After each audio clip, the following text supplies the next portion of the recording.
الحمد لله نحمده ونستعينه ونستغفره ونؤمن به ونتوكل عليه ونعوذ بالله من شرور أنفسنا وسيئات أعمالنا من يهد الله فهو المهتد ومن يضلل فلن تجد له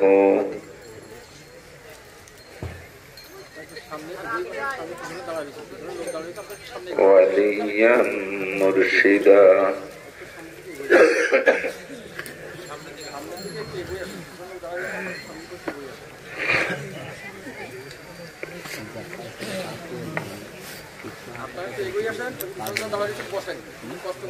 ونشهد أن لا إله إلا الله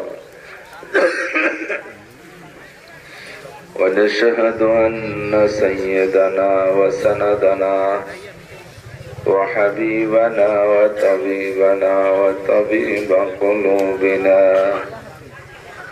ومولانا محمدا عبد الله ورسوله صلى الله تعالى عليه وعلى آله وأصحابه وبارك وسلم تسليما كثيرا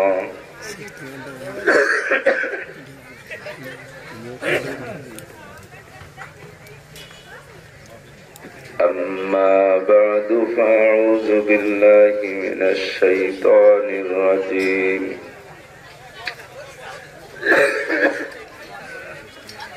بسم الله الرحمن الرحيم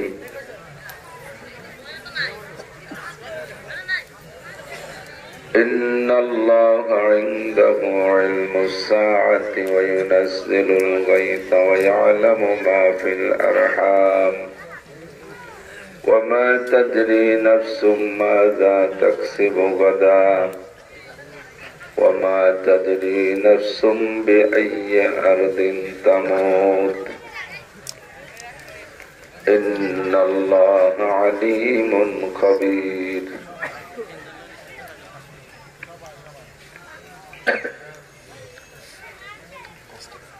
ثم قال الله تعالى وما الحياة الدنيا إلا قليل وإن الدار الآخرة لهي الحيوان لو كانوا يعلمون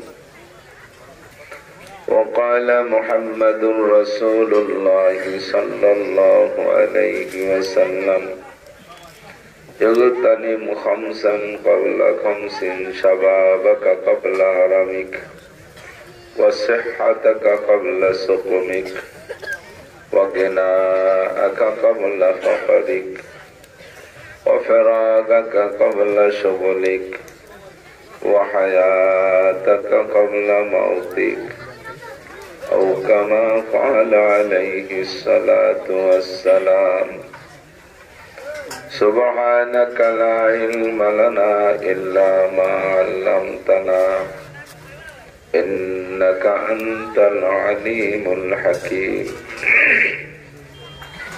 جزى الله عنا محمدا ما هو أهله سبحان الله وبحمده سبحان الله العظيم رب اشرح لي صدري ويسر لي أمري واحلل عقدة من لساني يفقه قولي رب زدني علما اللهم أرنا الحق حقا وارزقنا اتباعه وأرنا الباطل باطلا وارزقنا اجتنابه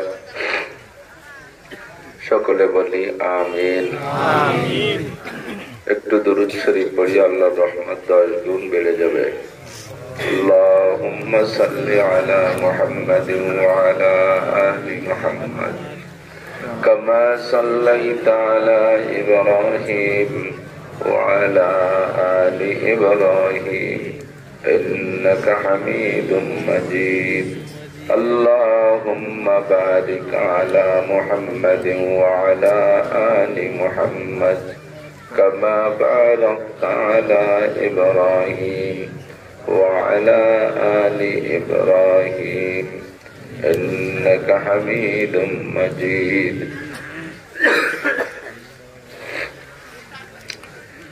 ঐতিহ্যবাহী ছোট বাহিরবাগ জিয়াউল উলুম মাদ্রাসা কর্তৃক আয়োজিত আজকের বাৎসরিক মাহফিলের সম্মানিত সভাপতি আমাদের প্রাণপ্রিয় তারাইল ফুকরা মাদ্রাসার সুযোগ্য সুদীর্ঘ সময়ের মুহতামিম সাহেব হুজুর আমাদের উস্তাদ, অঞ্চলের অন্যান্য উলামায়ে কেরাম আরো বয়ান করে চলে গেছেন। আজকের মাহফিলে দাওয়াতি উলামায়ে কেরাম, উপস্থিত অন্যান্য উলামায়ে কেরাম, আইম্মায়ে মাসাজিদ, মাদ্রাসার আজিজ আমতোলাবা, প্রাণপ্রিয় দেশবাসী, এলাকাবাসী, আল্লাহ পাকের দরবারে শুকর আদায় করি যে আল্লাহ তাআলা এখনো আমাদেরকে সুস্থ রেখেছেন। হাজারো বাধা বিপত্তির ভিতর দিয়ে ছোট্ট পরিসরে হলেও হেদায়েতি কথা বলা শোনার জন্য কিছু একটা ব্যবস্থা করার তৌফিক দিয়েছেন। এজন্য শুকর আদায় করি আলহামদুলিল্লাহ। মাহফিলের পরিসর ছোট, তারপরে এলাকার মানুষের ভিতরে বয়ান শোনার একটা জজবা আছে। শুনলে মাহফিলের নাম শুনলে আসতে চায়, বসতে চায়। অল্প জায়গার ভিতরে সকলে মিলেমিশে একটু বসতে হবে। শীতের সময় তো গরমে তো কষ্ট হচ্ছে না, তো বারবার আমার শরীর তো বুঝতেছেন, কাশিতে আমি কথা বলতে পারতেছি না। স্বাস্থ্য একেবারেই খারাপ, খুব অসুস্থ লাগতেছে এই কয়েকদিন যাবৎ। এর ভিতরে যতটুকু পারি কথা বলবো। বারবার যদি আপনাদের সেট করতে সময় চলে যায় তাহলে আপনাদেরও লস, আমারও কষ্ট। একবার একটু আগায় আগায় মিশে বসলে, একরামের নিয়তে যাবে, আগে বসলে আর এক ভাই বসতে পারবে, এই নিয়তে একটু গায়ে গায়ে মিলে বসলে আপনি আগানোর সাথে সাথে আপনার আমল নামায় 10 বছরে দেখাবে সব লেখা হয়ে যাবে।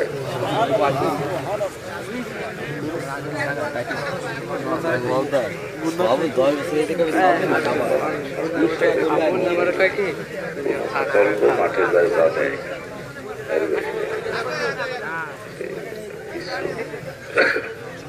কোনো হাজার আমার দ্বারা পূরণ হবে না। মাহফিল কর্তৃপক্ষ বক্তাদেরকে দাওয়াত দেয় লম্বা সময় আগে। যে সময় দাওয়াত নেই সে সময় মাশাআল্লাহ সুস্থ হয়েছিলাম। কতক্ষণ সুস্থ থাকবো, কতক্ষণ ভালো থাকবো এটা তো কেউ জানি না। শ্রোতাদের মধ্যে কতজন নিয়ত করছে যে বাইরবাগ মাদ্রাসার মাহফিল শুনবো, অথচ অসুস্থ হইয়া তারা হাসপাতালে চলে গেছে। এরকমও বহুত থাকে।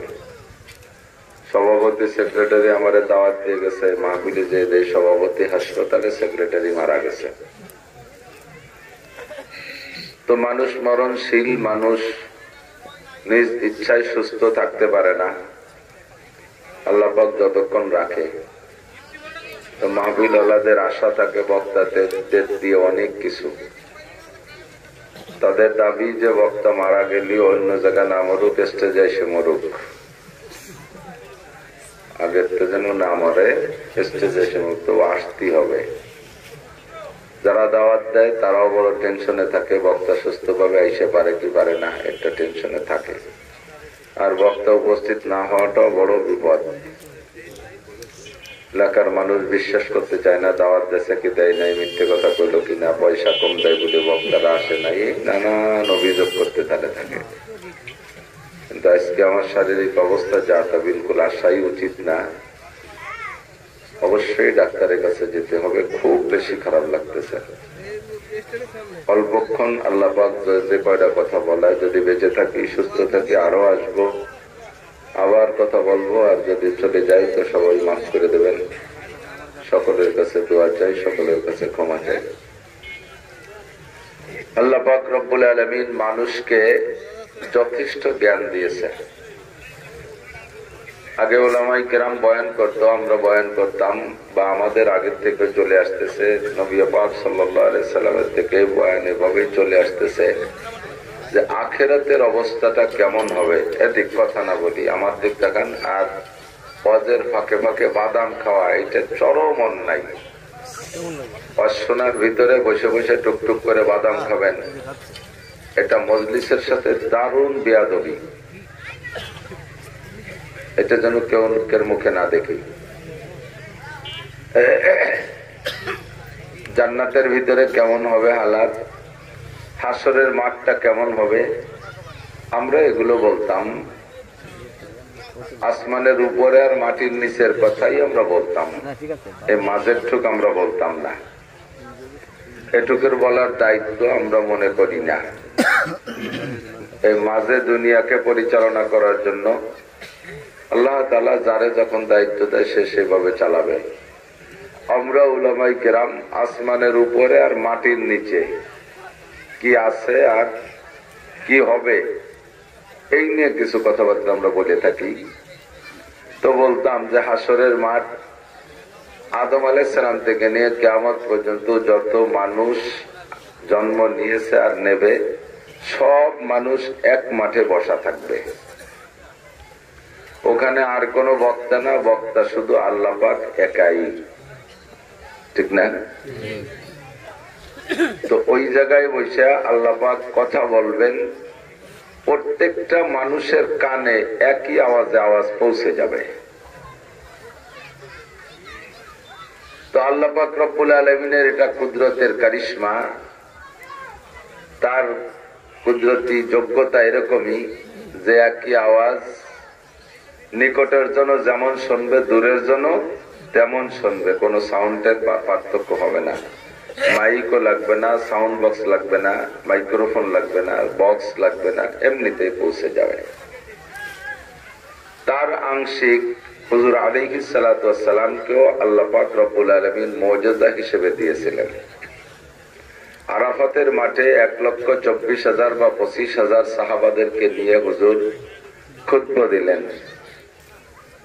তো সাহাবায়ে কিরামদের বক্তব্য, মাইক তো নাই সেখানে, আরাফাতের মাঠে হুজুরের সময় মাইক ছিল নাকি? মাইক নাই, কোন চুঙ্গমঙ্গ কিছু নেই।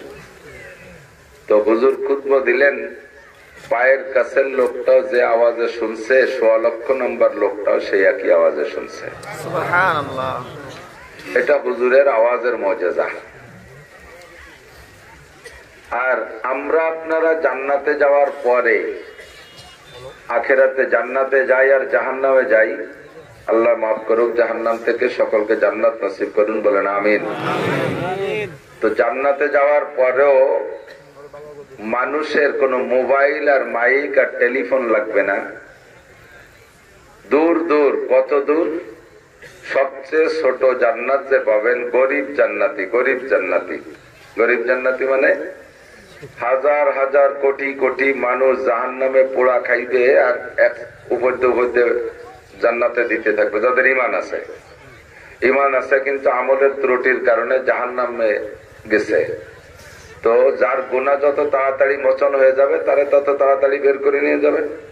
এমন করে যাইতে যাইতে একেবারে সর্বশেষে যেই লোকটা জান্নাতে যাবে তারপরে আর কেউ নাই, তাহলে ওই লোকটা সবচেয়ে গরিব জান্নাতি। তো এই গরিব জান্নাতি সবচেয়ে ছোট জান্নাতি, যে সেও এই দুনিয়ার সমান 10 দুনিয়ার সমান জায়গা পাবে। তাহলে বড় লোক জান্নাতিরা কত জায়গা পাবে? এইরকম যদি এক একজনের জান্নাতের এরিয়া হয়, কমপক্ষে 10 দুনিয়াই সবার জন্য ধরি, তো এইরকম 10 দুনিয়া করেই যদি জায়গা পায়, আর কোটি কোটি মানুষ জান্নাতে কত জায়গা দখল করে থাকবে। এবার একজন জান্নাতের একেবারে শেষ প্রান্তে, আর একজন আর একদিকে শেষ প্রান্তে। ওই প্রান্তওয়ালার সাথে আপনি বসবাস করেন জান্নাতের একেবারে শেষ প্রান্তের জান্নাতে, আর আরেকজন আপনার বাপ বসত করে একেবারে আর এক প্রান্তের শেষে। বাপের সাথে গল্প করবেন, কথা বলবেন, কোনো মোবাইল লাগবে না, কোনো মাইক টেলিফোন লাগবে না, ওই পাশে বসে কথা কবেন, ও পাশে আব্বা শুনতে পারবে, ও পাশের থেকে আব্বা কথা বলবে, এ পাশের থেকে আপনি শুনতে পারবেন। এই কথাগুলো আমরা জীবন ভরে বলি যে জান্নাতের ভিতরে এমন একটা ব্যবস্থা থাকবে। তা প্রথম সময় এই দেশের বিজ্ঞানীরা আমাকে এই নিয়ে ঠাট্টা করতো, মৌলবীরা কি গাঁজাখোর, কি ভাও কথা কয়, কোথার থেকে কোথায় একজনের সাথে আর একজনের কথা বলবে, মাঝে আর ওইটাকে ডিস্টার্ব হবে না।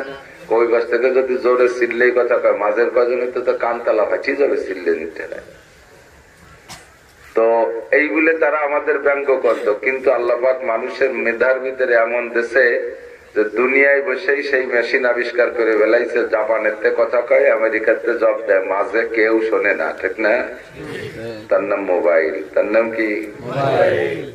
জাপানেতে কথা কয়, আমেরিকাতে কথা কয়, দুই দেশের দুই বাংলা পৃথিবীর দুই প্রান্ত থেকে দুইজনে গল্প করতেছে, মাঝে কেউ কে ডিস্টার্ব।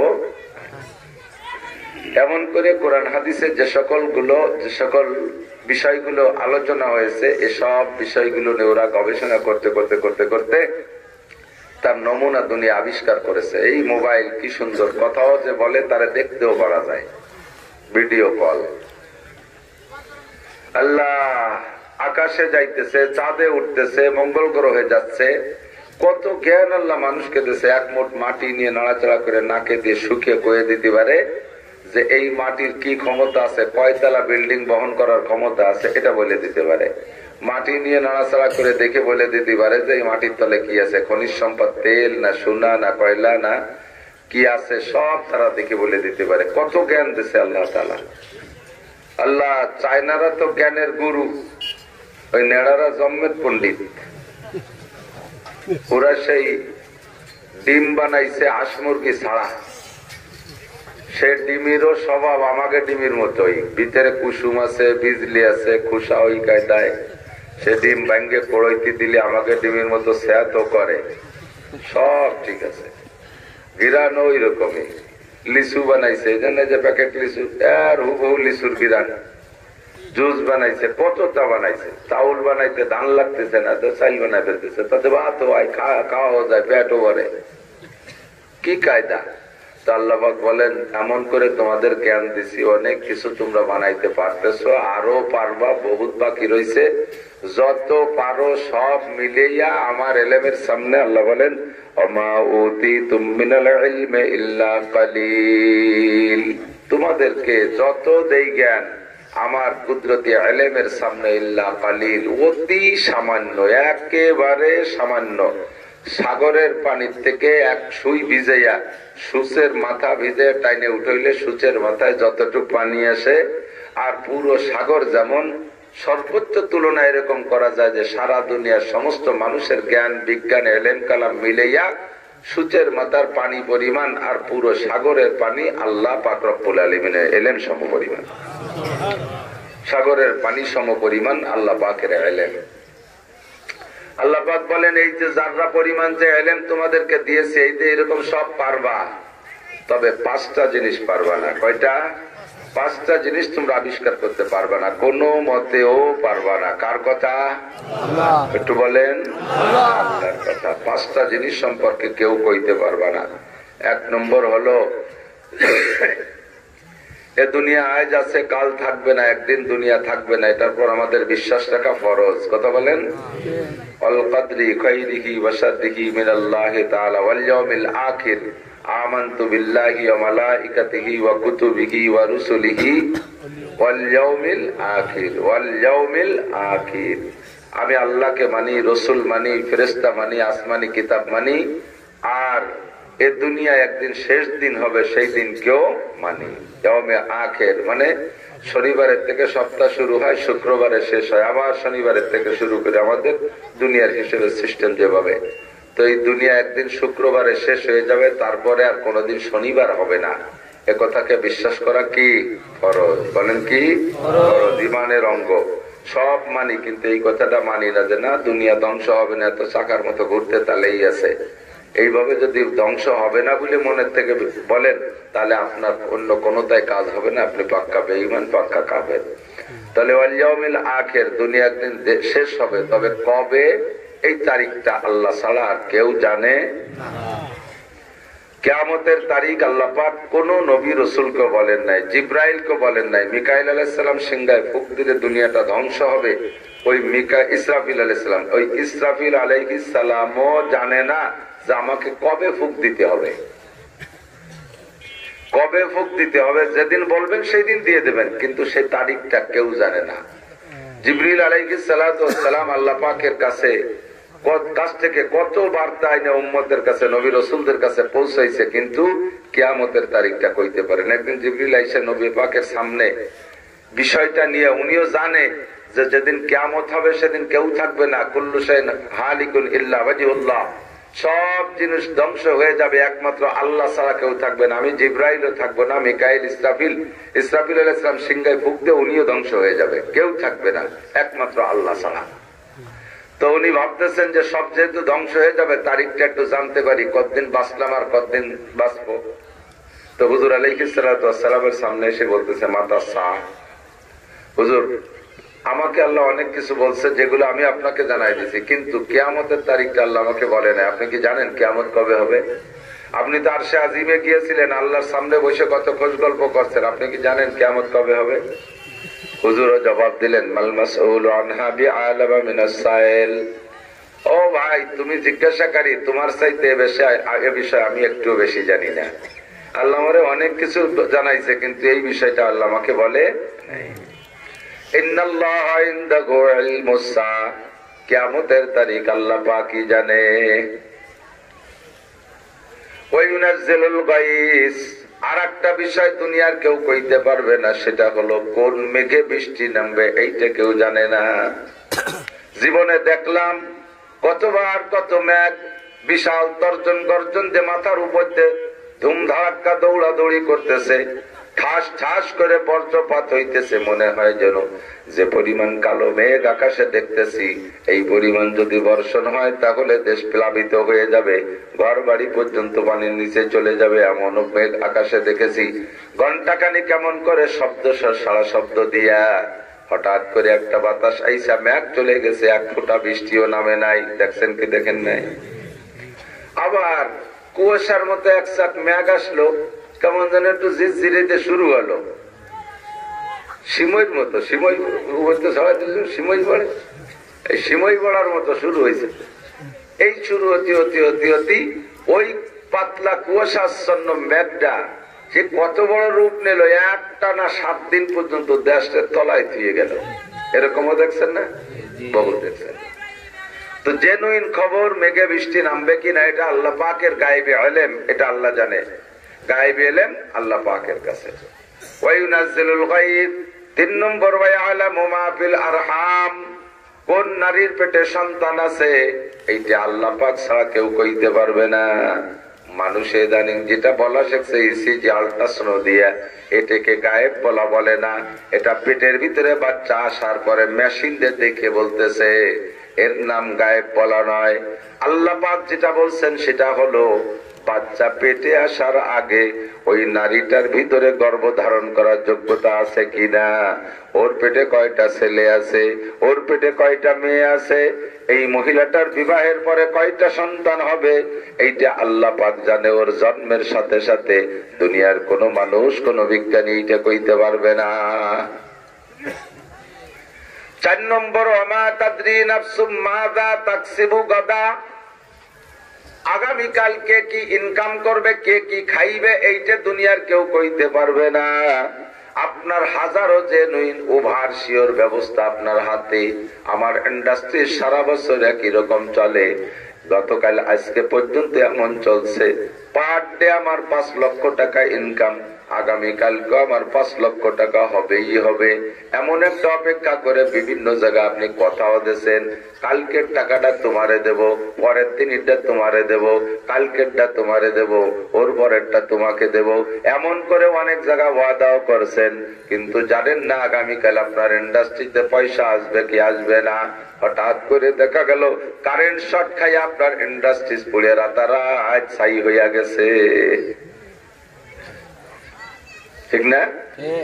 বড় বড় বাজার করছেন, রামদের বাজারের থেকে শ্বশুর বাড়ি গেছেন, নিজের বাড়ি হলে একটু ঝামেলার টেনশন থাকে। বাজার ঘাট করে শ্বশুর বাড়ি গেছেন, বড় বল মাছ নিয়ে গেছেন, শৈল মাছ, গজার মাছ, কই মাছ, শিঙ্গি মাছ কিনে এনেছেন, গরু মুরগি কিনে নিয়ে গেছেন। শাশুড়ির হাতের রান্নায় এত মিস হওয়ার কোন উপায় নাই, খাবো ই সব রেডি করে দিয়েছে শাশুড়ি দস্তারখান টেবিলের উপরে। প্রথম লোকমাটা ধরে মুখে দেওয়ার পরে বেশম যাইয়া জামাই জাগাই শেষ হতে পারে, গিলতেও পারবেন না। রুজি কাকে বলে? কামাই করছেন তার নাম রুজি না, বাজার করছেন তার নামও রুজি না, রান্না করছেন এখনো রুজি না, প্লেট এনেছেন তার নামও রুজি না, লোকমা ধরছেন এখনো রুজি না, লোকমা মুখে দিয়েছেন এখনো রুজি না, গিলে ফেলাইছেন তার বড় রুজি না। তাই রুজি কবে? গিলার পরে পেটের মধ্যে একটা মোড় দিয়ে গড়গড়ায় বমি বেড়ে দিয়েছেন, এমন যা খাইছেন তাও বেড়ে গেছে, সকালে দুটো রুটি খাইছেন তাও সাথে বেড়ে গেছে, ঠিক না? খাওয়ার পরে শরীরের সাথে যদি অ্যাডজাস্ট হয় তারপরে তার নাম রুজি, খাদ্যের রুজি। আর এই রুজি আমার ভাগ্যে আছে কিনা জানি না। মৌলানা মাসুদ আমাদের জামাই, আমার ভাইয়ের বেটি জামাই, নিশ্চয় আমি তার শ্বশুর, চাচা শ্বশুর, আসবো বক্তা বানুর বড় বক্তা, আবার একদিকে শ্বশুর, জামাই বাড়ি আমার খানা, কত কিছু অ্যারেঞ্জ করছে। আমার ভাগ্যে আছে কিনা এটা আমি জানি না, ঠিক না?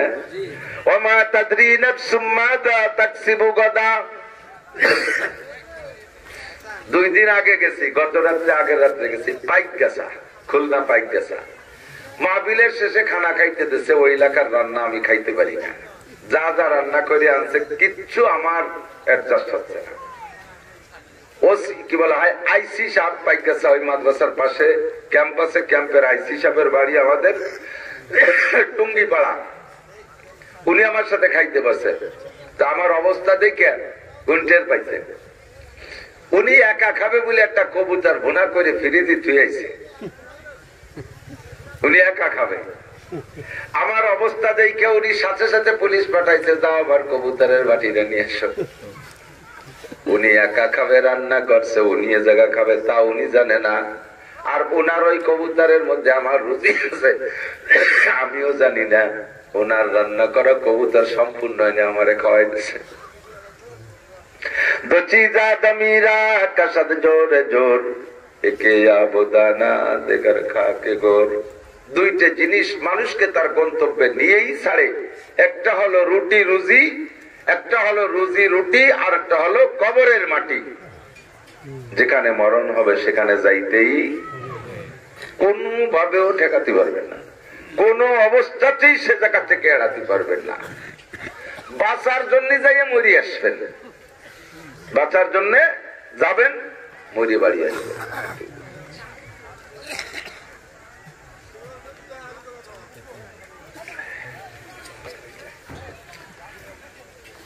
আপনার জীবনের ইচ্ছা নাই আমেরিকা যাওয়ার, এমন রোগ হয়েছে আমেরিকা আপনাকে ছেলেরা চিকিৎসা করতে এনেছে, আর সেই জায়গা যাওয়ার পরে আজরাইল কয় যে আর চিকিৎসারও দরকার নেই, বড়ি টড়ি খাওয়ার দরকার নেই, তোমার এই মধ্যে এই জায়গা মরণের কথা ছিল, যাও বাড়ি যাও, ঠিক না? হযরত ইদ্রিস আলাইহিস সালাতু ওয়াস সালাম সম্পর্কে আমরা পড়েছি কিতাবেও, ওস্তাদদের কাছ থেকে শুনেছি। ইদ্রিস আলাইহিস সালাম কাছে এক ফেরেশতা আসছে ওনার সাথে সাক্ষাৎ করতে। তো সাক্ষাতের পরে ফেরেশতা ওনাকে পেয়ে বড় খুশি। এবার ইদ্রিস আলাইহিস সালাম বলছে, ভাই ফেরেশতা তুমি তো আমারে দেখে খুশি হয়েছে, আমারে দুটি কাজে আমার একটু খুশি করতে পারবা? আমার তোমার কাছে 2টা দাবি তুমি পূরণ করতে পারবা? তো ফেরেশতা বললেন যে বলেন 2টা দাবি কি? ভাই 1 নম্বর দাবি হলো, জীবন ভরে দেখি সূর্য পূর্ব আকাশ থেকে ওঠে আর পশ্চিম আকাশে ডুবে যায়, তো কোন জায়গা থেকে ওঠে, কোন জায়গায় ডোবে, কোন জায়গা তার উদয় স্থান, কোন জায়গা তার অস্তমিত স্থান, এই 2টি জায়গা তোমার দেখতে মনে চায়। আমার কাছে তো সে বিমানও নাই, রকেটও নাই, কিছু সে যেমন তো যানবাহনের কিছু নেই, তো আমার এই 2টি জায়গা একটু দেখতে মনে চায়, কি পারবা? কয় যে হ্যাঁ ইনশাআল্লাহ পারবো। আর একটা কি? আর একটা হলো তুমিও ফেরেশতা, আজরাইলও ফেরেশতা। তো আজরাইল আলাইহিস সালাম ফেরেশতার কাছ থেকে ওনার খাতাটা একটু দেখে আসতে পারো যে আমার এই মৃত্যু কবে হবে। তাহলে একটু আগের থেকে রেডি হতে পারতাম। আগের থেকে রেডি হওয়ার দরকার আছে না? কতক্ষণ আছে? অবশ্যই দরকার আছে। তো কয় যে হ্যাঁ প্রথমটা তো খুবই সম্ভব, আর দ্বিতীয়টা আমি চেষ্টা করব। তো প্রথমটা পূরণের জন্য ওনাকে ওই ডানার ভিতরে কইরা নিয়ে গেছে, পূর্ব স্থান আর পশ্চিম স্থান দেখাইয়া সূর্য উদয় অস্ত সচক্ষে যেটা দেখা যায়, যে সাগরের মধ্যে তো ওঠে দেখা যায় আর সাগরের মধ্যে ডুবে যায় দেখা যায়, এর মাতলা ওয়া মাগরিব, এই উদয় আর অস্ত স্থান ওইভাবে দেখাইছে। এরপরে উনি চিন্তা করলেন যে আমি উনারে দুনিয়ায় রেখে যে আজরাইলের কাছে খাতা দেখে এসে বলবো, তো উনার যদি বিশ্বাস নাও হতে পারে যে এত তাড়াতাড়ি বা এত পরে এরকম একটা টাইম নিয়ে গড়বড় উনার মাথার মধ্যে ঢুকতে পারে, তার সাইডে আমার এই ড্যানার মধ্যে পালানো থাক, লুকানো থাক, আমি আজরাইলের কাছে শুনবো, আর আজরাইল ইসলাম ওনারে আমারে বলবে, উনি নিজেই ওই লুকায় পালায় ভিতরে নিজ কানে শুনিয়ে আসবে, এটা সবচেয়ে ভালো হয়, এর মাধ্যমে আর কোনো দরকার নেই, সরাসরি শুনবে। তো এই উদ্দেশ্যে ডানার মধ্যে লুকাইয়া আটকাইয়া চলে গেছে আজরাইল ইসলামের কাছে, যাইয়া সালাম দিয়ে বলছে আসসালামু আলাইকা ইয়া মালাকাল মউত মাতা ইয়ামুতু ইদ্রিস। ফেরেশতা যে বলছে ভাই আজরাইল, ইদ্রিস আলাইহিস সালাম কবে মারা যাবে, খাতাটা একটু দেখে বলা যায়? আজরাইল আলাইহিস সালাম ওনার সালামের জবাব দিয়া খাতাপত্র না খুইলা, ওনার ওই কথার জবাব না দিয়া ওনারে বলতেছে আল্লাহ পাক আপনাকে আরো মর্যাদা বাড়াই দিক। ওই ফেরেশতারা দোয়া করতেছে আল্লাহ আপনার মাকাম আরো বুলন্দ করুক, আল্লাহ আপনাকে আরো নৈকট্য লাভ করার তৌফিক দিক। ফেরেশতা কয় আমি জিজ্ঞেস করলাম একবার আপনি দোয়া দিচ্ছেন বিলাং তো আমি দোয়া নিতে এসেছি। ইদ্রিস আলাইহিস সালাম মরবে কবে, খাতাটা একটু দেখে কর। তো আজরাইল আলাইহিস সালাম বলতেছে ভাই আমি এই জন্য তোমার জন্য দোয়া করছি, আল্লাহ পাক আমাকে জানাই দিয়েছে এই চতুর্থ আসমানে এই না ইদ্রিস, এই চতুর্থ আসমানের এই জায়গায় জাস্ট এই টাইমে ইদ্রিসের জান কবজা করবা। আমি টেনশনে ছিলাম, আমার দায়িত্ব তো জান নেওয়া, কিন্তু এই আসমানে আনার দায়িত্ব তো আমার না, আমার দায়িত্ব জান কবজা করা, মানিকগঞ্জ পৌঁছে দেওয়ার দায়িত্ব পরিবহনের।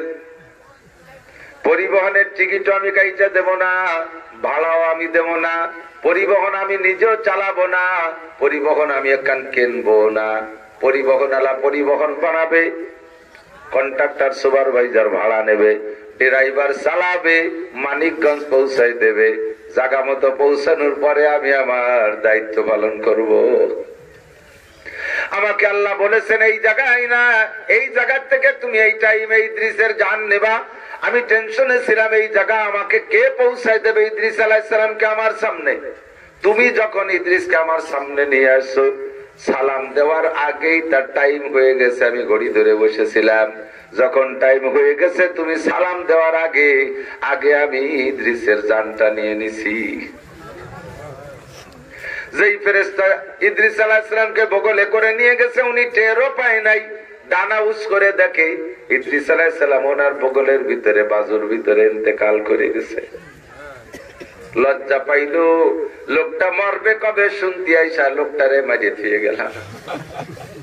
ফেরেশতা নিজেই কয় ইযা জাআ আজালুহুম লা ইস্তাখিরুনা সাআতাও ওয়া লা ইস্তাকদিমুন।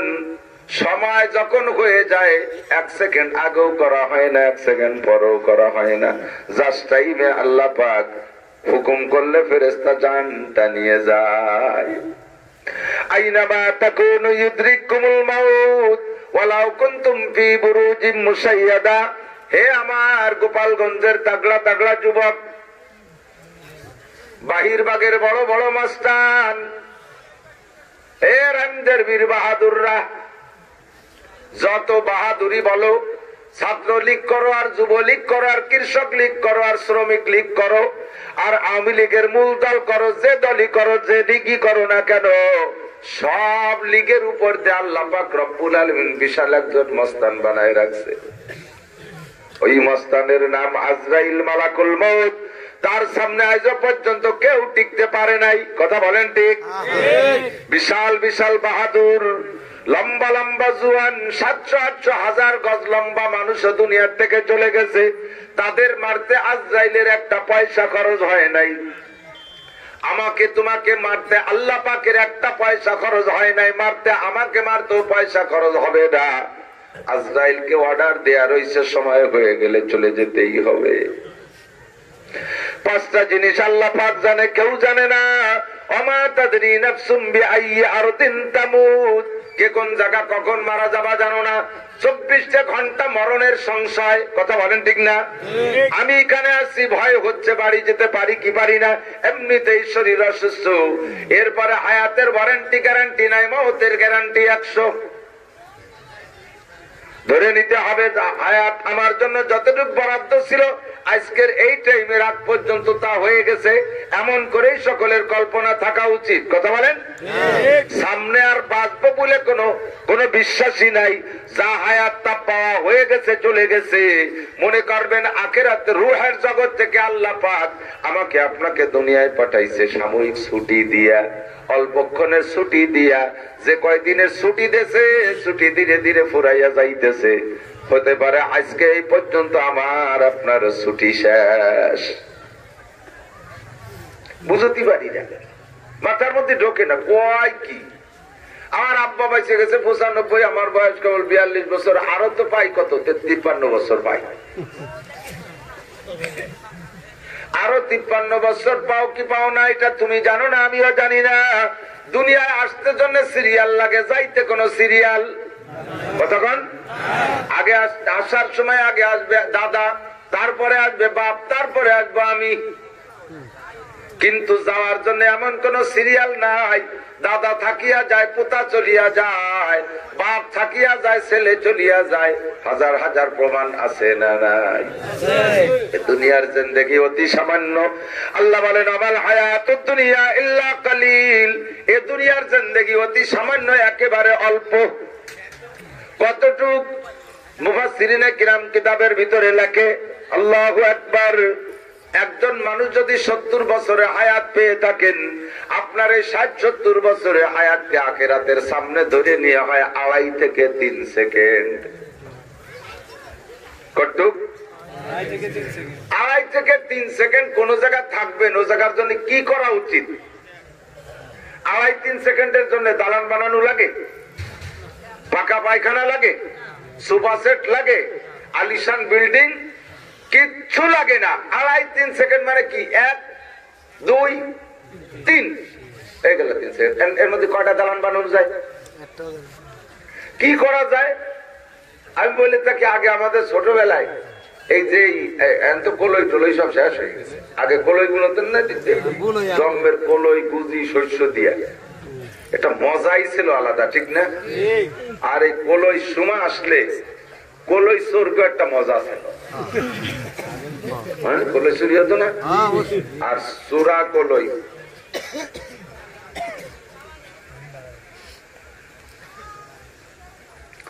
দুইখান ঘর লাগবে, ওয়াস্তাক জিয়াউল উলুম মাদ্রাসায় 2খান ঘর লাগবে। 1-2 মানুষ কন 2খান ঘর দেওয়া হয়ে যাক, তাহলে আমি ওয়াজ শুরু করি। আমরা বক্তারা যত ভালো ওয়াজ করি না কেন, এই ওয়াজে আপনারা খুশি থাকবেন, কর্তৃপক্ষ অতক্ষণ খুশি না যতক্ষণ পর্যন্ত তাকে টাকা কালেকশন করে দেওয়া না হবে। আরে কয় আর কথা, গ্রাম্য বাংলায় কয় না, কানার কাছে 2 শহীদ কথা। আমি যত ভালো ওয়াজ করি ওতে তৃপ্তি পাচ্ছে না, দেন পাশে ওই যে স্লিপ খুশাদ মারা সারা 2খান ঘর লাগবে। আরে বেটা, গায়ের বান ধরে টানলি দুধ বেরোয় না, আগে বানাতি আয়। কথা কর না, বানানো সারা বান ধরে টানলি বান ছিঁড়ে যাবে, দুধ বেরোবে? এত বড় পারো সিস্টেম কি তা জানো না? তোমরাও তো অস্করি কালেকশনের নিতে পারো, বক্তাকে লাগাও। কোন সময় দোয়াতে হবে তা আমরা জানি, সব মনে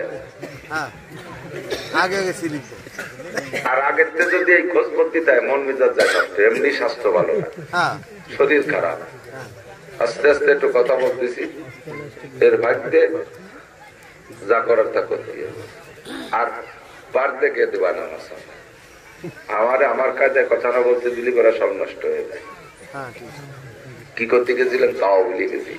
তেমন এই কলই চোর মনে আছে? কলই চোর চূড়া কলইর আটি বিশাল এক আটি বেঁধে একা খাইতে উঠোনি যায়, পরে বাড়ি নেওয়ার পরে 3 জনও ডেলি মাথা উঠে যায়। মনে আছে নাকি? ও বাড়িতে কেউ ছিলেন জানা? আমি ছিলাম, উঠি থাকতে কম করছি তো।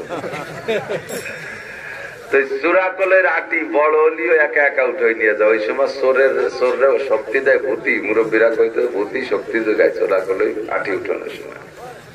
ওই কলই চুরি হওয়ার ভয়তে কলই যখন পুরো সবুজ হয়ে যায়, ঘন হয়ে যায়, যে সময় চুরি শুরু হবে ওর আগ দিয়া বা ওই টাইমে কলই খাতে কুড়িয়ে বাঁধতে পাহারা দিতেন না। ওই কুড়িয়ের বয়স কতদিন? কুড়িয়ের বয়স কলই রাঙ্গি চড়া পর্যন্ত। সবুজ বরণ কাটে গেলে, লালচে হয়ে গেলে আর চোররা ওই কলই চুরি করতো না, কারণ ও খাইতে করতে খাইতে চাইতো না। তো এর কারণে ওই কলই লালচে হওয়ার আগ পর্যন্ত হলো কলইর ক্ষেতের কুড়িয়ের বয়স, এই কয়দিন। এই কয়দিনের জন্য যে কুড়িয়ে বানায়, ওই কুড়িয়ে কি ইট, টাইলস, সিরামিক ইট এই দিয়ে বানায়? পাথর দিয়ে বানায়? ওর মধ্যে রড, সিমেন্ট, ইট বালি ব্যবহার করে? ও বানায় কি দিয়া? ওই আপনাদের এলাকায় তো বাস নাই, ওই চরে যাইয়ে আত্মীয় স্বজন থাকলি জরিনে সকিনেকে বাড়িতে, মাম বাড়িতে, খালা বাড়িতে কটা কুঞ্চি নিয়ে ওই কুঞ্চি কোড়া ওই যে গাড়িয়ে দিয়ে, তাই হলো ফেরে বটি টটি সব হই, ওর চাল হবে নাড়া, ওর খাট পালং সব নাড়া। ওর মধ্যে শুয়ে একখান খেতা গাইতে উপরে নাড়া দিয়ে, নাড়া পেঁচাইয়ে বালিশ, মানে ওর ওয়াল এভরিথিং নাড়া, বেশি বেশি দুইয়ের খেতা। ও জায়গায় একটা কল, টিউবওয়েল কেউ করছে নাকি কোনদিন? রাতের বেলা পেশাব পায়খানা হতে পারে, এই উপলক্ষে একটা পায়খানা কেউ বানাইছে? কোনদিন বানায়নি। যদি রাতের বেলা পায়খানা আসছে না করে তার বড় কায়দা নাই, কলের মধ্যে পায়খানা করে ভিজে কলে যে ভাষা মুছিয়ে যাই, আবার সেই নালা তুলে ডুব দিয়ে ঘুমাইছে। জন্মের সত্যি কথা কইছে, স্বীকার করেন আর না করেন, এই ছিল সিস্টেম, ঠিক না? তো ওই জায়গায় একটা বাথরুম বানান নাই, একটা টিউবওয়েল পোতেন নাই, টাইলস করে পাকা পায়খানা নাই, খাট পালং নাই, দালান বানান নাই। কারণ কি? মাত্র 1 মাসের জন্য এ জায়গায় এগুলো করা ঠিক হবে? মাত্র 1 মাস, তাই তো? 1 মাসের কলই পাহারা দেওয়ার জন্য বছরে 12 মাসের 1 মাস, 12 মাসের 1 মাস কলই খাতে, তারপরও তো 12 ভাগের 1 ভাগ, তারপরও 12 ভাগের 1 ভাগ, 12 মাসের 1 মাস আপনি ওই কলই খাতে থাকবেন। তাই আপনি এত বড় জ্ঞানী, এত বড় বুদ্ধিমান, এত বড় চালাক যে ওই জায়গা দালান কোটা ঘর বাড়ি কিচ্ছু বানান না, কোন মতে কুঞ্চি কোড়া হয়ে নাড়াই দিয়ে একখান ঘর বানাইয়া নাড়ার তলে ঘুমাই থেকে কলই পাহারা দিয়ে চলে আসেন। কারণ অল্প কয়টা দিন। আর 11 মাসের জন্য বিল্ডিং করবেন কোথায়? 11 মাসের জন্য। পাকা পায়খানা কোন জায়গায়? বাকি 11 মাসের জন্য। খাট পালং কোথায়? বাকি 11 মাসের জন্য। তো 12 মাসের 1 মাসের জন্য যদি এতগুলো না করেন কলই খাতে, তাহলে কিয়ামত আখিরাতে ওয়ানাদি অনন্তকাল, ওয়ানাদি অনন্তকাল মানে অনন্তর মানে অনন্ত, অনন্তর মানে আর কোনো ব্যাখ্যা নাই, অনন্তর কোনো ব্যাখ্যা নাই। ওয়ানাদি অনন্তকাল যে জায়গা থাকবেন, তার সামনে দুনিয়ার 70 বছরের হায়াত মাত্র 2.5 থেকে 3 সেকেন্ড। এবার আপনি ভাবেন যে জায়গার জন্য কি কি করবেন। 11 মাসের জন্য আপনি দালান কোটা যা বানান সব 11 মাসের জন্য বানান, 1 মাসের জন্য আপনি কিছুই বানান না। তাহলে আপনি 2.5 থেকে 3 সেকেন্ডের জন্য কেন বানান? আল্লাহ পাক তাই বড় দুঃখের সাথে আক্ষেপের সাথে বলেন, কদ আফলাহা মান তাযাক্কা ওয়া যাকারা ইসমা রাব্বিহি ফাসাল্লা বাল তুসিরুনাল হায়াতাদ দুনিয়া ওয়াল আখিরাতু খায়রুন ওয়া আবকা। ও দুনিয়ার মানুষ, তোমাদের চাল চলন দেখি বড় কষ্ট লাগে। সামান্য ক্ষুদ্র নগণ্য দুনিয়া, এর সব কিছু নগণ্য, একেবারে নিম্নমানের। আখিরাতের সব কিছুর সামনে দুনিয়ার সকল কিছু একেবারে নিম্নমানের, অতি সামান্য। হায়াতের তুলনায় অনাদি অনন্তকালের সামনে 2.5-3 সেকেন্ডকে তুমি এমন ভাবে প্রাধান্য দিয়েছো, ও বান্দা 24 ঘন্টার 24টে ঘন্টায় তুমি দুনিয়ার পিছনে সময় দাও। আখিরাতের সেই বিশাল টাইম ইনকাম, বিশাল জান্নাত ইনকাম করবা, ওর জন্য মোটে তুমি সময় দিতে পারো না। নামাজ পড়েন কাকা, পড়িনে চাই আর পড়িনে তাই নাকি? শোনা, তোমার বয়স কত? কই এই তো 76-77 হবে। বয়সের কি হয়েছে কেবল ৭৬, বয়সের বলে কিছু হইতে কেবল ৭৬। নামাজ পড়ে বড়ি রে তাই কি কিরম বলেন? কে শুক্রবারে বড়ি আসলাম, আজ তো দাতাল। ৭০-৭৫ বছর বয়সে যদি তুমি কেবল শুক্রবার পড়ো, তুমি পুরো ৫ ওয়াক্ত কবে পড়বা? সময় আছে। আর রাত্রি আজরাইল এসে তোমার ছোট্ট একটা রক ধরে একটা খোরটান দিয়েছে গাড়ে রে। স্টক কি বুখারী শরীফের মধ্যে আসছে হাদিস, স্টক হলো ফেরেশতাকে আল্লাহ বলে যে ওর মাস্তানি একটু কমাই দিয়ে একটা রক ধরে ছোট্ট একটা খোরটান দিবি। এই বাম পাশের একটা শিরা ধরে ছোট্ট একটা খোরটান দিছে, ওইতে ছিঁড়ে গেছে, নাক দিয়ে রক্ত বেরোনো শুরু হয়ে গেছে। তোমার বলে সময় আছে? বলে ৭৬ বছর বয়সে তোমার সময় আছে?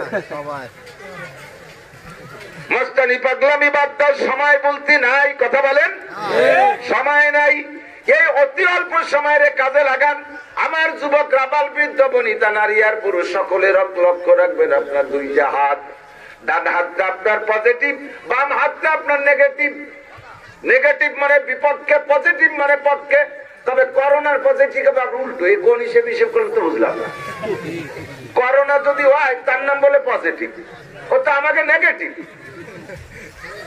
এই জায়গায় কি ওরা করোনার ভয়তে উল্টে বেলতে গেল নাকি? কি করছি কে কয় বোধ পাচ্ছে না। যজ্ঞশীলা তাদের পরিভাষা, পজিটিভ মানে পক্ষে আর নেগেটিভ মানে বিপক্ষে। যুবক আমার দিক তাকাও, তোমার ডান হাতের 5টা আঙ্গুল তোমার পজিটিভ, বাম হাতের 5টা আঙ্গুল তোমার নেগেটিভ। এই অল্প একটু সময়ের ভিতরে আমাল হায়াতুদ দুনিয়া ইল্লা কালিল ওয়া ইন্নাদ দারাল আখিরাতা লাহিয়াল হায়াওয়ান। অরিজিনাল হায়াত, মূল শান্তির জায়গা, শান্তি ও শাস্তির জায়গা হলো আখিরাত। লম্বা হাজার হাজার কোটি কোটি অগণিত সংখ্যা বছর ওই জায়গা আরামে থাকবার জন্য তোমার জন্য আল্লাহ পজিটিভ 5টা আঙ্গুল দিয়েছে, এর এগেইনস্টে নেগেটিভ 5টা আঙ্গুল আছে। এই পজিটিভ 5টারে মূল্যায়ন করো, অল্প একটু হায়াতের ভিতরে মূল্যায়ন করো বাজান। 5টা আঙ্গুলকে 5টা পজিটিভকে মূল্যায়ন করো, নেগেটিভ 5টা তোমার আসার আগে। এক নম্বরে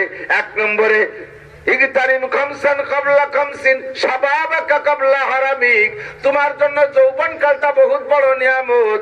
বার্ধক্য কেউ চায় না, বুড়ো কেউ হইতে চায় না, যৌবন কাল সকলেরই ভালো লাগে, ঠিক না? তবে যদি লম্বা একটা হায়াত পাও যুবক, আপাতত তোমার যৌবন আছে, লম্বা হায়াত পালে একদিন তোমার যৌবন থাকবে না, তুমি বুড়ো হবাই হবা। আপাতত যাদের যৌবন আছে 40-এর কম যাদের বয়স, টের পাইতেছ না, মনে করতেছ আমার এই যৌবন কোনদিন দুর্বল হবে না, আমি কোনদিন দুর্বল হব না, আমার এই সব শক্তি থাকবে। 100% চ্যালেঞ্জ করে আমি বলে দিলাম, 40 যেদিন পার হয়ে 41 বছর বয়স হবে, 40 পার হওয়ার পরে একটা দিন বেশি হবে তো তোমার ভিতরে পার্থক্যের সিগন্যাল আসিয়াই যাবে। যাদের 40 পার হয় নাই টের পাইতেছ না, যত বুড়ো মানুষের জায়গা বসা আছে 40 ভার বয়স, গোপনে নিয়ে জিজ্ঞেস করে তো কেমন ঘটনা ঘটছে কি ঘটে নাই। 40-এর আগে যা যৌবনের যে শক্তি ক্ষমতা আভ্যন্তরীণ বাহ্যিক যা কিছু ছিল, একদিন বেশি হওয়ার পরেই সর্বপ্রথম 2টা জায়গা সিগন্যাল দিয়েছে বার্ধক্যের। 1 নম্বরে যৌবন, যৌন শক্তির উপরে আঘাত করছে 1 নম্বরে। 2 নম্বরে চোখের পাওয়ারের উপরে আঘাত করছে এই 40 পার হওয়াতে। 2 জায়গা করবে। 1 নম্বরে যৌন ক্ষমতা, 2 নম্বরে চোখের দৃষ্টি শক্তি। যৌন ক্ষমতা সকলেরই ভালো লাগে, বুড়ো কেউ হইতে চায় না। একটা দাড়ি পাইকা গেছে, সাদা হয়ে গেছে, আয়না ধরে দাড়িটা দেখে খারাপ লাগে, ওরে একটা দাড়ি পেকে গেছে, আমি তো তাহলে বুড়ো হয়ে গেলাম। আয়না ধরে একেবারে সুন্দর করে খুঁজে পাইছে, খোট্টান দিয়ে দাড়িটা উঠে ফেলাইছে, বুড়ো হবে না। প্রায় 80 বছরই এক বুড়ো যিনি আমি পরিচিত, সেলুনি যাইয়ে দাড়ি কয়টারে চাইছি, আর এমনি আছে রায় না, ওই দিনে ডবল সাজতেছে, মাথার চুল কয়টারে দাঁতের সাথে কাটিয়ে কালি মাহাচ্ছে, নাভির একটু কালি মাহাই দাও। আমি কই মনে হয় কালি মাহাই লাভ কি, বিয়ে সাথে ধরবা নাকি, চাকরি বাকরি ধরবা? কালিমা কাউকে কামানা একটু শ্বশুর বাড়ি যাবো, উনি একটু শ্বশুর বাড়ি যাবে। তো বিয়ে করছেন কতদিন আগে? কয়েছে তা 52-55 বছর আগে। তা তুমি 52-55 বছর আগের জামাই, ওই এলাকার মানুষ জানে না যে তুমি কত বড় বাকড়াই মাল। 80 বছর বয়সে তুমি এক চাষবা কালি ভাই তোমার গাল ভাঙে গেছে, ওয়া কি পাম্পার দিয়ে ভুলো মানে গলার চামড়া গরুর চামড়ার মতো ঝুলিয়ে গেছে। আপনার এই জায়গায় এরকম ঝুলিয়ে রয়েছে, এ জায়গা কোন পাম্পার দিয়ে ভুলে টাইট করবা? ওই বলে থাকি না, শেখ সাদি রহমাতুল্লাহ রাস্তা যে হাঁটতেছে দেখে এক বুড়ি মাথায় কালিমা হয়, বুড়ি এইরকম কুজো হয়ে গেছে, শীতে শুলিয়ে বসির মতো কুজো হয়ে যায়। তো ওই বুড়ির মাথায় কালিমা খানে দেখে শেখ সাদি বলতেছেন, এক বুড়ি বসে রং ঘষি ঘষি কালো করছিল কেশ, কহিলাম গো বুড়ি মা তোমার বুদ্ধি তো আছে বেশ, পাকা চুল কালো হইবে হয়তো কালো রং মাখাইলে, গুজবির তবু হবে না গো সোজা হাজারো মালিশ দিলে। চুল কালি মাখায় কালা বানাবা, মাজা সোজা করবানে কোন মলম দিয়ে? অত কোনো মালিশই কাম হবে না, ঠিক না? বুড়ি এবার জবাব দেয়, সিংহের মতো শক্তি সাহস সব হয়ে গেছে গত, কোন মতে আজ বেঁচে আছি ভাই খাকশিয়ালের মতো। ও সাদি, আমার পালের থেকে, আমার ছাগলের পালের থেকে চিতাবাগে ছাগল নিয়ে দৌড় মারছে, আমি পিছনে ধাওয়া কইরে বাঘের গলা চিপে ধরে হাতের মধ্যে বাঘের জিহ্বা বের করে যে বাঘরে আমি চিপে মেরে বেড়াইছি, আর তার মুখের থেকে আমার ছাগল কেড়ে নিয়ে আসছিলাম। আরে বাঘের মুখ থেকে ছাগল কাটতে পারে সিংহ ছাড়া আর কেউ না, আমি সেই সিংহ শক্তির মহিলা ছিলাম, সব শক্তি চলে গেছে, সিংহের মতো শক্তি সাহস সব হয়ে গেছে গত, কোন মতে আজ বেঁচে আছি ভাই কাকশিয়ালের মতো। তাই তুমি আমার ধিক্কার দিচ্ছ, আমি কিন্তু সেই সিংহ শক্তির মহিলা। এমন করে আমার আপনার জীবনে আসতে পারে কি পারে না?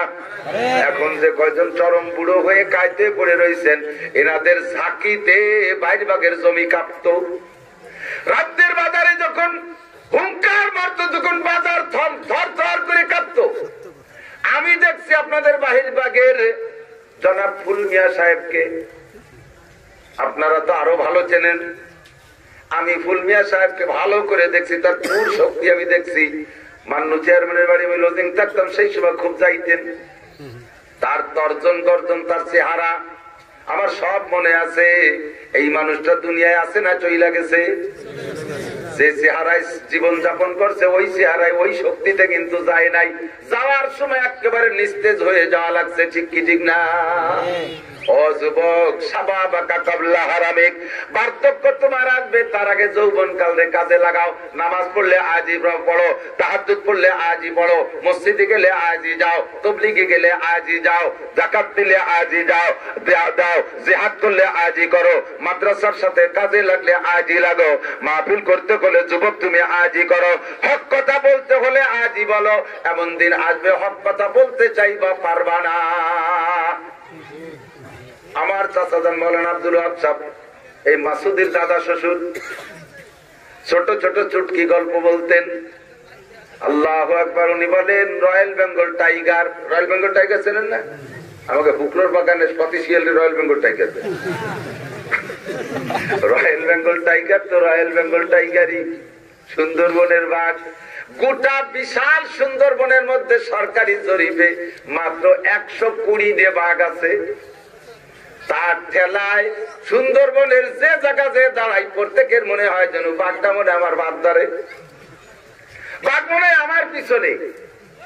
120টা বাঘ পুরো সুন্দরবন জড়াইয়া, এত বড় বাঘে এত বড় হিংস্র, তার বয়তে মনে হয় জঙ্গলের সব জায়গা বাঘ আছে।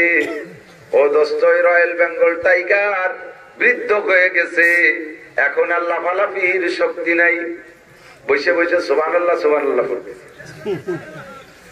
পাতি শিয়াল তো ভাইজলামি করে, ও তো কুজুরের বাসা, ও কুজুরও যাইয়ে কয় মামা সরমুনায় মুড়ি দইছেন নাকি, বাড়ির দ্বারে সরমুনার মুড়ি দইছেন নাকি। রয়্যাল বেঙ্গল টাইগার কয় মামা ভাগ্না, আগে লাভ দিলে সামনের দিক 22 হাত যাইতাম, আর এখন লাভ দেবে বলে যে কোন দিমারি তাতে 3 হাত পিছ হয়ে যায়, ওটুকু উঠতে পারি না। এর ভিতরে অনেক মুরব্বীকে আমি যুবক যৌবন মানে জন্মলে জোয়ান দেখছি।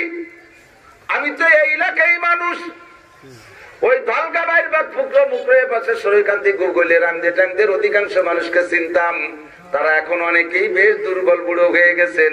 আপনাদের মাঝারি বয়সটা আমি দেখেছি, সেই শক্তি এখন আর নাই।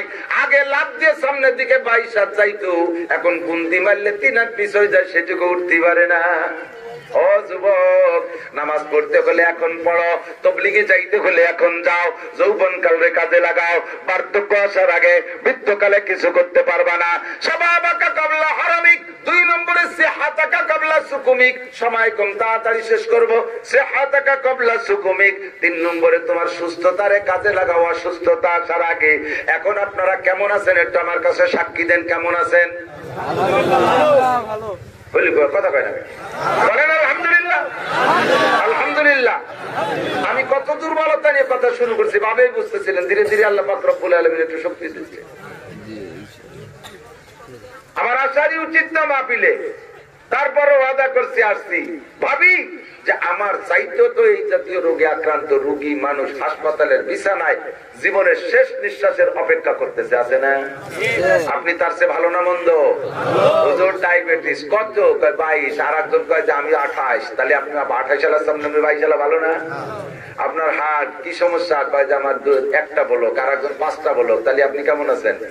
বলেন কেমন আছেন? আলহামদুলিল্লাহ। বলেন আলহামদুলিল্লাহ। আপনার চোখের সমস্যা কতটুক দেখেন? কয় যে 2 হাত দূরে দেখে, আর একজন দুনিয়াই দেয় না, তাহলে তার সামনে আপনি ভালো না মন্দ? ভালো না? আপনার পেটের সমস্যা কি অবস্থা? কয় ডেলি 10 বার পায়খানায় যায়, আর একজন তো জারি হয়ে গেছে, তা থামেই না, তাহলে তার সামনে আপনি ভালো না মন্দ? সর্বাবস্থা বলেন আলহামদুলিল্লাহ। এই সুস্থ আছেন, এইটারে কাজে লাগান। বেশি ভালো হইয়ে জন্মের করা করবেন, ওই অপেক্ষার দরকার নাই। অসুস্থ হওয়ার আগে সুস্থতারে কাজে লাগাও। অসুস্থ হইলে কিছু ভালো লাগে না। তন্দরস্তি করনা বাসদ শিরে শক্রে জার হাজ মাহবুবা গর কুশনা বাসদ বিস্তরে গুলখার হাজ। শরীর যদি অসুস্থ থাকে দুধ চিনিও মজা লাগে না, দুধ চিনিও বিষের মতো লাগে। কথা কন ঠিক না? শরীর খারাপ থাকলে ইবাদত বন্দেগী তো দূরের কথা, খাদ্য খোরাকও ভালো লাগে না, বিছানাও ভালো লাগে না, বউও ভালো লাগে না। সুন্দরী রূপসী জন্মের সুন্দরী নারীও যদি পাশে দেওয়া হয় তার দিক তাকাইতে মনে চায় না, কারণ শরীর ভালো না। ও দোস্ত, যে যতটুকু আছি আপাতত সুস্থ আছি, মারাত্মক অসুস্থ হওয়ার আগে সময়টারে কাজে লাগান। পারা যাবে? সিদ্ধান্ত নেন তো, আজ থেকে আমি ইবাদত করবই করব, আমি 5 ওয়াক্ত নামাজ পড়বই পড়ব, আমি আল্লাহর সকল ইবাদত সাধ্য অনুযায়ী করবই করব। যাদের তৌফিক আছে তারা একটু তাহাজ্জুদের নামাজও পড়ার চেষ্টা করবেন। পারা যাবে? এই জায়গায় একটা সহজ বুদ্ধি দিয়ে দেয়। আল্লাহ পাক বলেন ইউরিদুল্লাহু বিকুমুল ইউসরা ওয়া লা ইউরিদু বিকুমুল উসর। তোমাদের জন্য আল্লাহ সহজ পথ সব অবলম্বন করেছে, কোন কঠিন কিছু রাখে নাই, সব সহজ দিকগুলো আল্লাহ তাআলা তোমাদেরকে দিয়েছে। কোন আলহামদুলিল্লাহ। আলহামদুলিল্লাহ। একটা সহজ কথা বলবো, বহুত সহজ আমার জানা আছে, কঠিনের সামনেই সহজ আছে। আমরা কৃষক, পাবলিক বা স্কুল কলেজের জেনারেল শিক্ষিত ভাইরা বা বিভিন্ন জায়গায় চাকরিজীবী আছেন, সারাদিন ভরে পরিশ্রম করি, পাশাপাশি ইমানেরও শক্তি অতটা বেশি না, যার কারণে আমরা শেষ রাত্রে তাহাজ্জুদে উঠা আমাদের জন্য কষ্ট হয়ে যায়। আল্লাহ পাক এটা জানে, নবীও এটা জানে যে উম্মতের এমন একটা পরিস্থিতি হবে, কাজেই তাদের জন্য একটা সহজ মাসলা শিখিয়ে দেই। তাহাজ্জুদ রেগুলার তাহাজ্জুদ পড়নেওয়ালা হয়ে হাসরের মাঠে আপনি উঠবেন, আর যারা নিয়মিত তাহাজ্জুদ পড়ে তারা কিয়ামতে নবী রাসূলের শহীদদের সাথে জান্নাতি হবে। তাহলে আপনি নিয়মিত তাহাজ্জুদ গুজার হবেন কিভাবে? সহজে। ঈশার ফরজ নামাজ 4 রাকাত, সুন্নাত 2 রাকাত, 6 রাকাত পড়ে এরপরে বেতের পড়েন না, বেতের আগে পারলে 12 রাকাত, না পারলে 10 রাকাত, না পারলে 8 রাকাত, না হয় 6 রাকাত, না পারেন 4 রাকাত, সর্বনিম্ন 2 রাকাত নামাজ আপনি তাহাজ্জুদের নিয়তে পড়া এরপরে বেতের পরে শুয়ে থাকবেন, নিয়ত রাখবেন যে শেষ রাত্রে উঠতে পারলে আবারও পড়বো। যদি উঠতে পারেন পড়বেন, আর যদি না উঠতে পারেন জীবন ভরে এই সিস্টেমে তাহাজ্জুদ করছেন, তাহলেও কিয়ামতে আপনি রেগুলার তাহাজ্জুদ গুজার বান্দাদের কাতারে উঠে জান্নাতে যাবেন। এর চেয়ে আর সহজ হয় কোন? কি সহজ? ইউরিদুল্লাহু বিকুমুল ইউসরা ওয়ালা, এটা আপনি যুবক বুড়ো আবার বৃদ্ধ সকলে আমরা করতে পারি। এই কাজটা অতি সহজ কাজ, ঠিক না? আর তাহাজ্জুদের ফজিলত দুনিয়াতে তো বুঝতে পারতেছি না কিছুই, মরার পরে সব বুঝে আসবে। এই কাজটা করব, সিহাতাকা ক্বাবলা সুকুমিক, অসুস্থ হওয়ার আগে সুস্থতারে কাজে লাগান। 3 নম্বর হলো ফেরাগাকা ক্বাবলা শুগুলিক, ঝামেলা আসার আগে ঝামেলা মুক্ত অবস্থাটারে কাজে লাগান। আমরা সকলে এখন ঝামেলা মুক্ত আছি, কথা বলেন না হুজুর, আপনি তো আপনার তালে করছেন, কি যে ঝামেলা। এইতে এখন ধান লাগাতে হবে, এরপরে আবার ধান পরিষ্কার করতে হবে, বন পরিষ্কার, এরপরে আবার বাস কাটতে হবে, এরপরে মাঠ বুনতে হবে, এরপরে আবার সে গাছ কাটতে হবে, এরপরে জাগ দিতে হবে, এরপরে এটা ওটা সেটা কত তা, তারপরে রান্দি যেতে হবে, বাজার ঘাট করতে হবে, ছেলে মেয়ে আছে, বউ বাচ্চা আছে, ঝামেলা শেষ নেই। সামনে আবার নির্বাচনে দাঁড়াবো, টাকা পয়সা নাই, টাকা পাবো কোন জায়গাতে, নিয়ত করছে শ্বশুরের দুটি গাই আছে, ওই চুরির ব্যস্ত, তা আবার কোয়ানে মানে আনতে পারি না, আবার বহুত টেনশন। ঝামেলার থেকে রেহাই পাইতেছি না, তারপরও কি সিদ্ধান্ত কি যে ঝামেলা মুক্ত হয়ে ফ্রেশ হইয়া একবারে ধরবো আল্লাহরে জন্মের দ্বারা, এরকম নিয়ত করছে। কিন্তু অনেকে কিছু আকাম চলছে, হুজুর এই আকাম গুলো শেষ করে দিয়ে এরপরে একবারে ধরবো। আকাম রে শেষ করে দিয়ে আপনি নামাজ ধরবেন, আকাম রে শেষ তো আপনি করতে পারবেন না, আকাম রে শেষ করবে তো নামাজে। কোরআন শরীফে আছে না, ইন্নাস সালাতা তানহা আনিল ফাহশাই ওয়াল মুনকার, যত অন্যায় করো ওই অন্যায় থেকে তুমি ফিরে নামাজ পড়বে, এটা না, নামাজে তোমার অন্যায় থেকে ফিরাবে। সুবহানাল্লাহ, নামাজে অন্যায় থেকে ফিরাবে, আপনি অন্যায় থেকে ফিরে নামাজ পড়বেন, এটা তো না। আল্লাহ তো তা বলে নাই যে তুমি সবকিছু থেকে ফ্রেশ হয়ে শেষে নামাজে যাও। আল্লাহ বলছে যে তোমার শত ঝামেলা থাকবে, সকল অন্যায় করতে থাকবা, ওই অন্যায়ের ভিতর যে নামাজ শুরু করে দাও, নামাজে তোমার অন্যায় থেকে ফিরাবে। আর আপনি সিদ্ধান্ত নিয়েছেন অন্যায় থেকে ফিরে যে নামাজ পড়বো, হবে না, কোনোদিনও পারবেন না। কারণ আপনি যদি নিয়ত করেন যে আমি সুস্থ টুস্থ হইয়ে তারপরে ওষুধ খাবো, আমি একটু সুস্থ টুস্থ হয়ে নেই, একটু সুস্থ তাউদ হইয়ে তারপরে ডাক্তারের কাছে যাব, তাহলে আপনি ডাক্তারের কাছে পরে কেটে যাবেন। সুস্থ হইয়া ডাক্তারের কাছে যাওয়ার নিয়ত যেমন, আপনি সব ঝামেলা থেকে ফারেক হইয়ে তারপরে নামাজ পড়বেন, এই যে সেই রকম। ওই অন্যায় থেকে ফিরেবে তো আপনার, রোগ থেকে বাঁচাবে তো আপনাকে চিকিৎসায়, তো চিকিৎসার নামই হলো নামাজ। চিকিৎসার নাম কি? ঠিক না? তাহলে ফেরাগাকা ক্বাবলা শুগুলিক, ঝামেলা মুক্ত হইয়া তারপরে ঝামেলা মুক্ত অবস্থাটাকে আপনি মূল্যায়ন করেন। ঝামেলা আসার আগে ডেলি নিউ ঝামেলা। আমি তো মোটে কথা দিয়ে ঠিকই রাখতে পারতেছি না। একজনকে বলছি, কত মানুষদের রাস্তাঘাটের ভাই 2টের দিক ফোন দিয়েন, ভাই আপনি 3টেই দিয়েন, আপনি 1টায় ফোন দিয়েন, আপনি এই 1:30টায় ফোন দিয়েন, এইভাবে হাজার হাজার মানুষের টাইম দিছি। এখন একজনেই ফোন ধরছে, তার একে ফোনে 1.5 ঘন্টা চলে গেছে। এই মাঝে যে কয়জন কইছি তাকে কি কবো বলতে দেখি। এরপরে কইলাম যে আপনি 12টার আগে যাইয়েন, 11টার ভিতরে ডিসি সাহেব ফোন দিয়েছে, এসপি সাহেব ফোন দিয়েছে, হুজুরের অফিসে আসেন। আমার সেদিক দৌড় মারা লাগে, মুহূর্তে ঝামেলা আসতে চালে আছে। কাজেই যখন যতটুকু সময় পাই ওইটুকু কাজে লাগাই ফেলা। বুঝেন নাই কথা? নিয়ত করা যাবে এক্ষুনি তবলিগের ডাক আসলে আজকেই যাবো, কথা কন। হ্যাঁ ভাই, আপনি যদি সে হুজুররা পরের রাতে আগুন দেখাও, টেস্ট তো ভাও না, 4তলা টিফিন কারিটা পাঠাই তো, ভরি দিয়ে জায়গায় বসে খাওয়ার নেজ নাড়াও, উমন পাও না, আমাকে বেটাকে কামাই রেখা দিয়ে বাজান আমরা টিকতে পারবো না, একথা ঠিক। কিন্তু আমারে ওই কই এড়াই দিলেন। আপনার কি, আপনি কি সেরে যেতে পারবেন? আপনার 3টে জাগ, পাটের 3টে জাগ হয়ে গেছে, কিসেন বাদাই পান নাই, শেষে কি হচ্ছেন, মধ্যে উঠে হইতেছেন বউ বাচ্চারে, এই একদম 1.5 কুড়ি রে বাঁচবি, বিটিকে লাগাই দিয়েছেন ঘরের মধ্যে, রান্নাঘরের মধ্যে নিয়ে উঠেছে কুষ্টা বাঁচবি। আর আপনিও বড় এক জাগ নিয়ে সামনে শুরু করছেন, 1-2 গাছ বাসা হয়ে গেলি, এর মধ্যে আজরাইল এসে বগলে সুসুরি দিচ্ছে, না হেদাকে চুলকো যায় কেডা, জানা মালা খুলবো, আমি আজরাইল, কি খবর? যে তোমার সময় হয়ে গেছে, তাড়াতাড়ি ওয়াই তো ওঠো, নাহলে কিন্তু জায়গায় শোয়াই দেবো। আপনি কই জায়গা ক্ষতি করবেন, মিয়া তোমার কমন সেন্স আছে? হ্যাঁ, 3-3টে জাগ যে লোকের সামনে, তোমার তো মারতে কইছে লাগতে চলে এসে, আমার 5টা কোষ্টা পাইছে তো ভরে নাও। এই কয়ে কি আজ চাইলে খেদাই দিতে পারবেন? কোন উপায় আছে? আজকালকার নোটক ফাটুসকু চপ চোপ পাট বাসাবাসি পরে তোমার এই যে আমার ঘড়ি থেকে আর মাত্র 6 সেকেন্ড, তাড়াতাড়ি রেডি হও। এও কবে না, এ কথাও ঠিক না। তো ওই জায়গা আজরাইলের সাথে কোন তর্ক আর তামাশা করে যেহেতু কাজ হবে না, কাজে যে পরামর্শ দিচ্ছি এক্ষুনি লাগতে নামি পড়তে হবে, আমাকে যেতেই হবে। এবছর সামনে ইজতেমায় আমাকে যাইতেই হবে, আমি যাবই যাব ইনশাআল্লাহ। নিয়ত করেন তো। হবে না, নেই ভাব ভালো না, কোনদিন তোমার ভাব ভালো হবে না।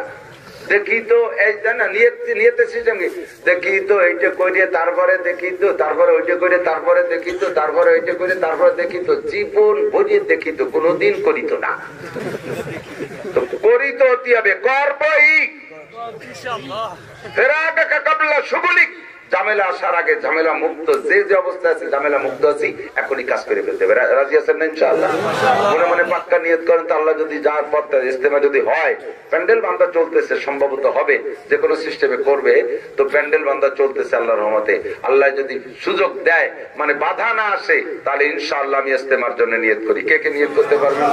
ইজতেমায় যাবো ইনশাআল্লাহ, ইনশাআল্লাহ। ফেরাকা কাবলা শুগুলি। আরে ভাই, সামনে ইজতেমা নসিবে আছে কিনা তা আল্লাহই জানে, ঠিক না? পাইব তো এবার ইনশাআল্লাহ যাবো, আল্লাহ কবুল করুক, করেন আমিন। 4 নম্বরে গেনা আকা কাবলা ফকরে, গেনা আকা কাবলা ফকরিক। আর 4 নম্বর আর একটা কাজ, যে যে অবস্থা আছেন ধনী আছেন, যে যে অবস্থা কি আছেন ধনী আছেন। কয় যে ধনী আমরা, ধনী কয়জন রাঙ্গি যাই উঠছে, ধনী কয়জন গোপালগঞ্জ যাই উঠছে, ধনী কয়জন ঢাকা। আমরা তো আকলাই বাকলাই মাল, কিসেন বেচা, মাছ টাছ বেশি, ব্যাংক ভ্যান, আমরা ধনী, আমাকে আপনি পাইছেন। আরে মিয়া, বড় লোক কাকে বলে? আল গেনা গেনার না, সেদিক তাকান। ওই বাংলাদেশের সবচাইতে বড় পয়সাওয়ালা, সবচেয়ে বড় পয়সাওয়ালা, যে যার ব্যাংকের সই করতে যে কলমটা, ওই কলম যে দুনিয়ায় আর কেউ রেদে লিখতে দেয় না, আর উনি ওই কলম দিয়ে আর কিছু লেখে না, শুধু ব্যাংকের সই করে। কলমটার দাম 4 কোটি টাকা। যুবকরা ছেলে দাঁড়ে 4 কোটি টাকা তার এক কলমের দাম। তার কলমের জাকাতি আসে 10 লাখ টাকা, খালি কলমের জাকাত আসে 10 লাখ টাকা। আর আমার মাসুদ মিয়ার সারা মাদ্রাসার 3-4 বছরের খরচ না 10 লাখ টাকা। আর ওর কলমের জাকাত 40 ভাগের 1 ভাগ আসে 10 লাখ টাকা। জীবনেও কোনোদিন কোন ফকির তার কাছে যে দাঁড়াইয়া 2 টাকা আনতে সুযোগ পায় না, কারণ ওর কাছে ফকির যাওয়ার কোন সিস্টেম নেই। ওর কাছে যায় লোক কোন ফকির? সর্বনিম্ন এমপি ফকিররা যায়, চেয়ারম্যান ফকিরও যেতে পারে না।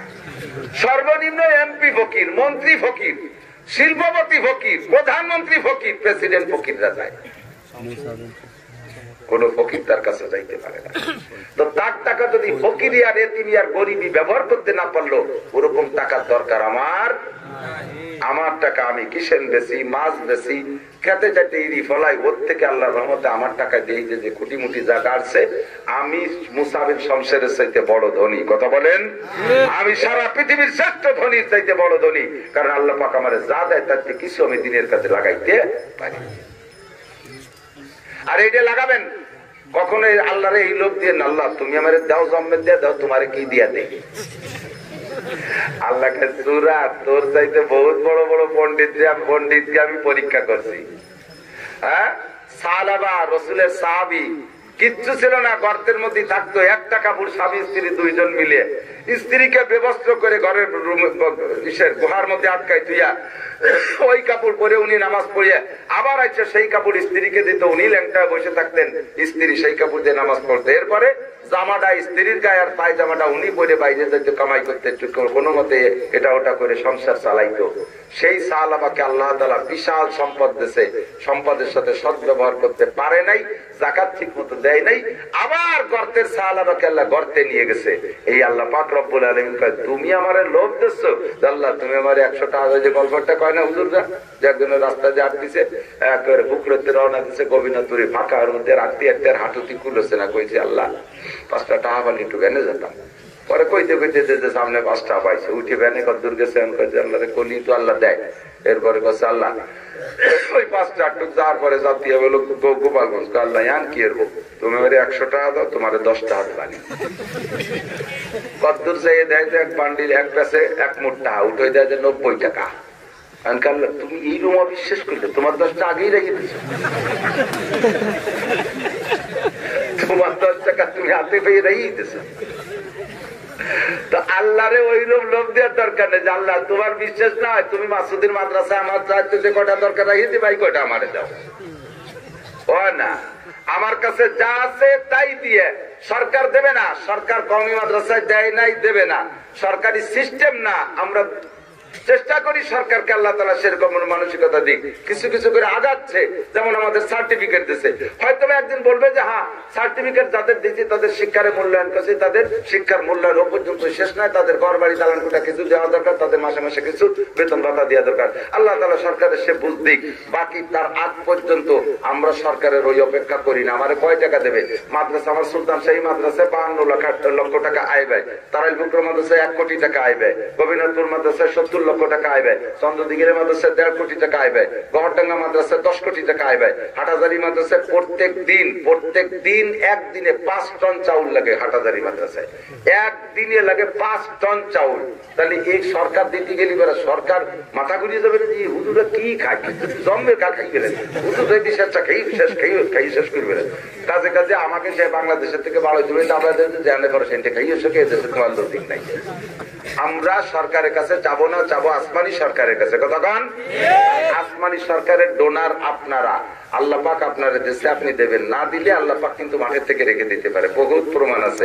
দান দেন নাই, সামনে দান দেবেন না বলে নিয়ত করছে, এইবার খালি হুজুররা আসুক, এই হুজুররা 6 দলীয় জোট করছে, হুজুরকে দিওয়ানি জম্মের দিয়া, শেষে দিল আমাকে সম্মেত দিয়া 5 বছর বন্ধু। এরপরে আসলো আমলিগ, ফিরে আবার আমলিগ আসার সময় আমরা হুজুরকে একটু ভাগাভাগি গেলাম, কিছু কিছু হুজুর আমলিগের দিক চলে আসলাম। আর আমলিগ এলা হুজুর এলাকায় দেয়, অন্য এলাকার হুজুরকে দিয়ে যাও তোমরা হাসিনের নৌকোয় ওঠকে। আবার ধানের শিশির দ্বারে আইসুর কেন, ধান নিতে গেলে ধানের শিশির দ্বারে আইসে কেন, নৌকোয় উঠে যাও, নৌকোইতে রাখে ফিরে আমরা যাবো কাজ দুয়ারে। আল্লাহ পাক রব্বুল আলামিন কয় একদল নৌকোয় পাঠাই দিস আর একদল ধানের শিশি পাঠাই দিস, তোকে কেউ সবগুলো আমি সাইজ করে দেবো।